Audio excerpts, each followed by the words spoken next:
जाने क्या मतलब होता है गाड़ी की नंबर प्लेट पर AF का लिखे होने का। AF means on number plate.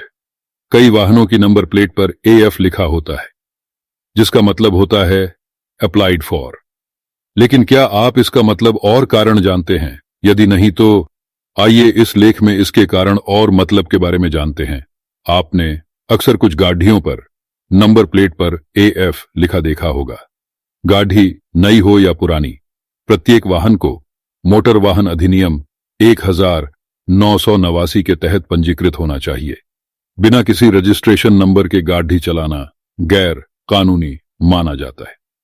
जब भी कोई गाड़ी दुपहिया, तिपहिया या चार पहिया आदि जब शोरूम से निकलती है तो उसको एक टेम्पररी नंबर दिया जाता है। यदि किसी गाड़ी को टेम्पररी नंबर नहीं दिया जाता है तो उसकी नंबर प्लेट पर AF लिखा जाता है। AF का मतलब होता है अप्लाइड फॉर।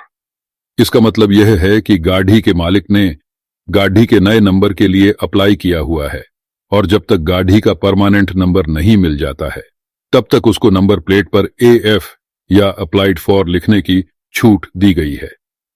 क्या नंबर प्लेट पर AF लिखना गैर कानूनी है? जी हां, यदि आप AF लिखी नंबर प्लेट की गाड़ी को एक सप्ताह से अधिक तक चलाते हो तो ऐसा करना गैर कानूनी है, क्योंकि क्षेत्रीय परिवहन कार्यालय अधिकारी RTO ने आपको AF लिखने की सुविधा सिर्फ उस अवधि तक के लिए दी है जब तक कि आपको परमानेंट रजिस्ट्रेशन नंबर नहीं मिल जाता है। जैसे ही आपको परमानेंट नंबर मिलता है, आपको अपनी गाड़ी पर AF की जगह परमानेंट नंबर लिखवाना होगा। नियम का उल्लंघन करने पर कितना जुर्माना होगा? बिना रजिस्ट्रेशन नंबर वाला वाहन चलाना एक अपराध है। केंद्रीय मोटर वाहन नियम CMVR पंजीकरण के बिना वाहन चलाने की अनुमति नहीं देते हैं। AF लिखवाकर गाड़ी चलाना भी अपराध की श्रेणी में आता है। लोगों में यह एक गलत धारणा है कि लोग लंबे समय तक अपनी गाड़ी की नंबर प्लेट पर AF लिखवाकर चला सकते हैं और पुलिस कुछ नहीं कहेगी।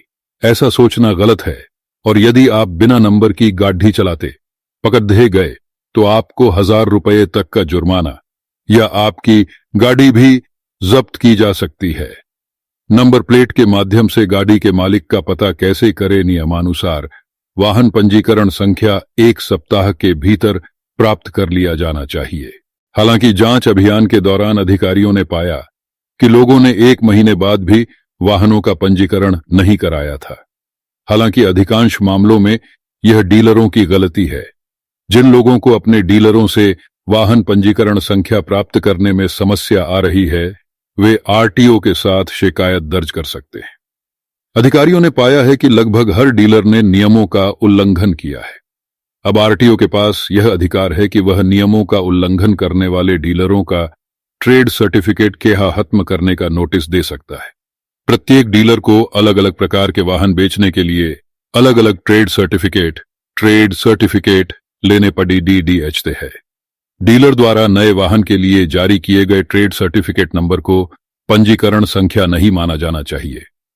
ट्रेड सर्टिफिकेट नंबर 1 ऐसी संख्या होती है जो कि डीलर को RTO द्वारा आवंटित की जाती है, जिसे डीलर नए वाहनों की बिक्री करने पर नंबर प्लेट पर चिपका सकता है। लेकिन इस संख्या को लंबे समय तक टेम्पररी नंबर के तौर पर इस्तेमाल करना अपराध है। ट्रेड सर्टिफिकेट नंबर चिपकाकर गाड़ी तभी तक चलाई जा सकती है जब तक कि गाड़ी का परमानेंट नंबर नहीं मिल जाता है और यह अवधि ज्यादा से ज्यादा 1 सप्ताह तक हो सकती है। क्यों भारतीय वाहनों में अलग अलग रंग की नंबर प्लेट इस्तेमाल होती है? यहां पर यह सवाल उठना बहुत लाजिमी है कि सरकार वाहन रजिस्ट्रेशन को लेकर इतनी सतर्क क्यों है। इसका सबसे बड़ा कारण सुरक्षा से जुड़ा हुआ है, जिसमें ऐसा हो सकता है कि कोई व्यक्ति अपराध, अपहरण, आतंकवाद, एक्सीडेंट करने के लिए ऐसी गाड़ी का इस्तेमाल करे जिसका कि नंबर ही नहीं आया है। ऐसी हालत में जुर्म करने वाले को पकड़ना मुश्किल काम हो जाएगा। इसलिए नए वाहन का जल्दी से जल्दी रजिस्ट्रेशन होना ही सभी के हित में है।